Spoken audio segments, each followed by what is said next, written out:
2024 లేదా 25లో డిగ్రీ లేదా బీటెక్ చదివారా? సాఫ్ట్‌వేర్ జాబ్ కోసం ఎదురు చూస్తున్నారా? అయితే కోడ్ జ్ఞాన్ 100 డేస్ కోర్సులో చేరండి. జాబ్ సాధించండి. అమ్మా అసలు మీరు జాయిన్ అయ్యి కోడినాలో జాయిన్ అయ్యి ఎన్ని డేస్ తర్వాత జాబ్ క్రాక్ చేశారు? దేని మీద మీరు జాబ్ క్రాక్ చేయడం జరిగింది? ఓకే. నేను జాయిన్ అయ్యి 3 మంత్స్ అవుతుంది sir. So 3 months. Yeah! Good. 3 months అవుతుంది. సో నాకు పైథాన్‌లో ఇంటర్వ్యూ అనేది జరిగింది sir. Python networking cloud. So Python మీద చాలా తక్కువ క్వెషన్స్ అడిగారు. కానీ ఊప్స్ కాన్సెప్ట్ మీద బాగా అడిగారు సార్. సో నేను కోడింగ్‌తో ఎక్స్‌పీరియన్స్ ఎలా ఉంది అని మీరు అడిగితే ఫస్ట్ నేను అసలు లాజిక్స్ గురించి నేను కాలేజ్ డేస్‌లో ఉన్నప్పుడు లాజిక్స్ బిల్డ్ చేయలేకపోయేదాన్ని. సో ఇక్కడికి వచ్చిన తర్వాత జీరో నుంచి మాకు నేర్పించడం అనేది జరుగుతుంది సార్. సో మాకేమైనా డౌట్స్ ఉన్నా కానీ మళ్ళీ అడిగినా కానీ వాళ్ళు ఏం అనకుండా మాకు చాలా పేషెన్స్‌గా నేర్పిస్తారు. సో నాకు పైథాన్ అనేది చాలా హెల్ప్ అయింది sir. Python front end interview crack చేయడానికి.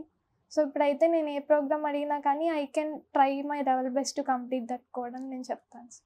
బయట ఏంటంటే లేఆఫ్స్ ఎక్కువ ఉన్నాయి, జాబ్స్ తక్కువ ఉన్నాయని చెప్పేసి ఒక చిన్న పబ్లిసిటీ ఒకటి ఉంది. Yes. When it comes to Codegnan మీకు ఎలా అనిపిస్తుందమ్మా? అలా దాంతో ఏం లేదు అంటే సార్. ఆ ట్యాగ్‌కిని దీన్ని కంపేర్ చేసినప్పుడు ఎలా ఉంది ఇక్కడ? ఓకే. అవకాశాలు ఏ విధంగా కల్పిస్తున్నారు మీకు? డెసిషన్ అయితే అలా ఏం లేదు సార్. హ్మ్. కోడ్ జ్ఞాన్ పోర్టల్‌లో డైలీ మనకి 3-4 జాబ్స్ అనేవి పడుతున్నాయి. మనం 3-4 జాబ్స్. అంటే డైలీ 2-3 అలా వస్తాయి సార్. చూసుకొని మనం అప్లై చేసుకోవడమే. సో దాన్ని బట్టి ఎగ్జామ్స్ అనేది డైరెక్ట్ మెయిల్స్‌కి వచ్చేస్తాయి. దాన్ని బట్టి మనం అక్కడికి వెళ్ళి ఆఫ్లైన్ కానీ ఆన్లైన్ కానీ ఇంకా ఇంటర్వ్యూ అటెండ్ అవ్వడమే సార్. అది రెగ్యులర్గా జాబ్ పోర్టల్ కనుక కోడ్ జ్ఞాన్ జాబ్ పోర్టల్లో కనుక మీరు ఎవరైతే స్టూడెంట్ జాయిన్ అయ్యారో వాళ్ళకి మాత్రమే తెలిసినటువంటి విషయం అది. అంటే జాబ్స్ లేవు అదేదని చెప్పేసి అనుకుంటుంటారు. కాదు, అవకాశాలు ఉన్నాయి, బట్ స్కిల్డ్ పీపుల్ లేరు. 3 మంత్స్లోనే జాబ్ క్రాక్ చేయడం జరిగింది. మా ఎంతమ్మా salary package? 3.6 sir. 3.6 LPA. Okay. Anyways big congratulations. Thank you sir. Padmavathi గారు, మీ పాప ఇవాళ జాబ్ క్రాక్ చేయడం జరిగింది.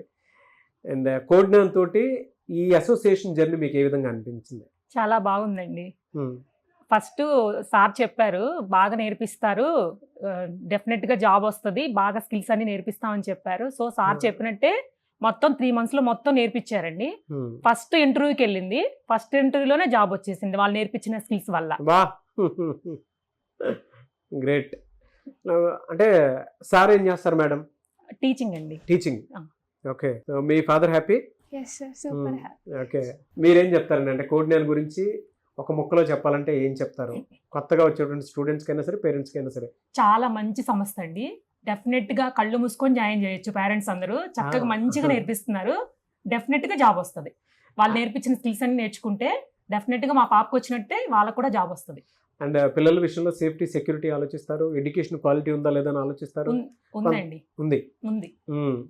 అండ్ పేరెంట్స్కి ఎప్పటికీ కొంతమంది డైలమా ఉందండి. అంటే లేదండి, ఇక్కడ వీళ్ళు చెప్పేదాని ప్రకారం అయితే టీచర్స్ కానీ మెంటర్స్ కానీ అందరూ బాగా మాట్లాడతారు, ఇసుక్కోరు, బాగా చెప్తారు, అడిగిన వాటికి చాలా ఫ్రెండ్లీగా ఉన్నారని చెప్తున్నారు. సో జాయిన్ అవ్వమని చెప్తారా మీరు? డెఫినెట్ గా. ఓకే. జాబ్ లేక బయట ఇబ్బంది పడే వాళ్ళు డెఫినెట్ గా ఇక్కడికి వచ్చి జాయిన్ అయితే చక్కగా వాళ్ళు నేర్చుకుంటే డెఫినెట్ గా జాబ్ వస్తుంది. మీ పేరెంట్స్ కి కోడ్ నేమ్ ఏం చెప్తారు? సో ఫస్ట్ ఆఫ్ ఆల్ నేను ఇక్కడ ఉన్నానంటే మా పేరెంట్స్ వల్లే సార్. మా పేరెంట్స్ సపోర్ట్ లేకపోతే ఇక్కడ దాకా వచ్చేదాన్ని కాదు. సో నేను ఒకటి చెప్పాలనుకుంటున్నాను సార్. నేను జీడీ రౌండ్లో ఉన్నప్పుడు అది చాలా బాధపడ్డాను సార్. అంటే తీసేస్తారేమో అనుకున్నాను. ఆ టైంలో మా ఫాదర్కి కాల్ చేశాను సార్. సో ఇలా అయింది డాడీ, సిచ్యువేషన్ ఇలా ఉంది అంటే నేను నిన్ను ఎక్స్పీరియన్స్ కోసం పంపించాను, ఇది కాకపోతే ఇంకొక జాబ్ ఎవరికి ఫస్ట్ ఇంటర్వ్యూలోనే రాదు, కొంతమందికి టైం పడుతుంది, ఇది కాకపోతే ఈ ఇన్స్టిట్యూషన్లోనే ఇంకో కోర్స్ తీసుకుందు కానీ స్కిల్ పెంచుకో అని అన్నారు sir. Definitely I'm proud of my parents అని చెప్తాను సార్. ఇంకా ఇన్స్టిట్యూషన్కి వచ్చేసరికి మా మెంటర్స్ అందరికీ థ్యాంక్స్ సార్. ఫస్ట్ సాకేత్ సార్కి అలాగే సాయిరామ్ సార్కి థ్యాంక్స్ చెప్తాను సార్. సో వాళ్ళ వల్లే ఇన్స్టిట్యూషన్ అనేది ఇంత స్ట్రాంగ్గా ఉంది. ఇంకా స్కిల్డ్ మెంటర్స్ని పెట్టడం అనేది జరుగుతుంది సార్. ఇంకా thanks to everyone. Me father పేరేంటమ్మా?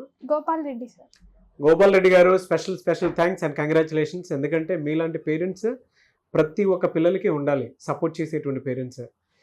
స్కిల్ పెంచుకోమా, అప్పుడిప్పుడే నాకు జాబ్ ఏమో అంత అర్జెంట్ కాదని చెప్పేసి మీరు సపోర్ట్ చేసినటువంటి తీరు వల్లే కాన్ఫిడెన్స్ వచ్చింది పాపకి. ఎనీవేస్ బిగ్ కంగ్రాచులేషన్స్ అండి మీకు. Thank you so much. Sir మీరేం చెప్తారు సార్? అంటే మీ స్టూడెంట్ మీ కంటి ముందే ఉంది, 3 మంత్స్లో రిజల్ట్ చూడగలుగుతారు. ఎవరికైనా సరే అది ప్రౌడ్ మూమెంటే. మీరు ఎప్పటికప్పుడు చెప్తూనే ఉంటారు, బయట లేఆఫ్స్కి సంబంధించి లేదనంటే రష్యన్ గురించి మాట్లాడుకుంటారు కానీ బట్ మీరు అప్స్కిల్ అవ్వట్లేదని దాన్ని మాత్రం ఎక్కడా చూపించట్లేదని మాట్లాడరు రెగ్యులర్ అసలు అప్ స్కిల్ గురించి ఎవరు మాట్లాడరు. అవునవును. సో మీరేం చెప్తారు సార్ ఈ సందర్భంలో, మీరేం చెప్తారు? ప్రౌడ్ మూమెంట్ అండి, మనకు సాటిస్ఫాక్షన్ వచ్చేదే స్టూడెంట్స్ ప్లేస్ అయినప్పుడు కదా. అవును. అంటే అందరూ కూడా లైక్ అప్లై చేస్తున్నాము, అటెండ్ అవుతున్నాము అని కాకుండా ఇంటర్వ్యూకి కావాల్సిన స్కిల్స్ ఉన్నాయా లేదా అన్నది చెక్ చేసుకోవాలి. ప్రతి ఒక్క స్టూడెంట్కి ఏంటంటే వాళ్ళ ఎక్కడో చిన్న డైలమా ఉంది సార్. ఎందుకు కోఆర్డినేటర్, ఈవెన్ కెరీర్ గ్యాప్ ఉన్నటువంటి వాళ్ళకైనా సరే ఇంత పెద్ద రిజల్ట్ చూసిన తర్వాత కూడా మీరేం చెప్తారు ఇంకా? అంటే అటువంటి స్టూడెంట్స్కి మీరేం చెప్పదలుచుకున్నారు, డైలమా ఉండే స్టూడెంట్స్కి? డైలమాలో ఉంటే వాళ్ళు ఎప్పుడు డైలమాలోనే ఉంటారు. స్టెప్ తీసుకోవాలి, మనం జాబ్ తెచ్చుకోవాలి, సాఫ్ట్వేర్ సైడ్ సెటిల్ అవ్వాలి అనుకుంటే కనుక నేను ఒకటే చెప్తాను, మేము కష్టపడగలం, మీరు 100 days అనండి లేదా 6 months అని చెప్పండి, మేము ఆ టైం మేము స్పెండ్ చేస్తాము, వేరే యావిగేషన్ లేకుండా కష్టపడతాము అంటే కనుక బ్లైండ్గా కోఆర్డినేటర్ని ట్రస్ట్ చేయొచ్చు.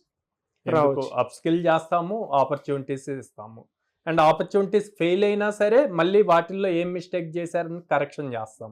ఓకే. సో ఇంతకన్నా ఆపర్చునిటీ అవును బయట ఎక్కడ దొరకదులేండి సార్ అసలు. ఎక్కడెక్కడ ఉన్నాయి సార్ బ్రాంచెస్?